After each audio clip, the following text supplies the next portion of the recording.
Power star Pawan Singh का देख सकते हैं बॉलीवुड लुकिंग बहुत ही अच्छा लग रहा है दोस्तों। और पावर स्टार पवन सिंह का ये लुकिंग देख के मुझे बहुत अच्छा लग रहा है, बॉलीवुड का लुकिंग लग रहा है दोस्तों। और कहीं ना कहीं पावर स्टार पवन सिंह बहुत दिन के बाद दिखे हैं, जो कि भगवान करस तोहरा लइका के बाद आज एक गाना पावर स्टार पवन सिंह का आया, वो भी अच्छा रिस्पॉन्स दे रहा है दोस्तों।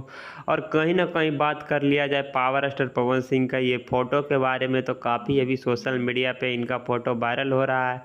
और पावर स्टार पवन सिंह अपने इंस्टाग्राम पे पोस्ट किए हैं और काफ़ी अच्छा लग रहा है पावर स्टार पवन सिंह जी। और ये फ़ोटो देख के मुझे बहुत ही अलग वाली फील आ रही है। जी हाँ, और कल ही पावर स्टार पवन सिंह एक गाना का जो कि रिकॉर्डिंग किए थे, आप लोग को पता ही होगा, बॉलीवुड गाना था।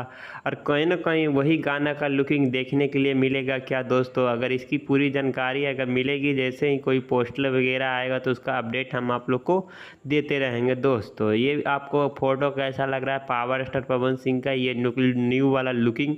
कमेंट करके ज़रूर बताइए। अगर ये फ़ोटो आप लोग को अच्छा लगा तो ज़रूर इस फोटो को लाइक करिए। और मिलते ही इस तरह एक और न्यू वीडियो के साथ, जब तक के लिए धन्यवाद।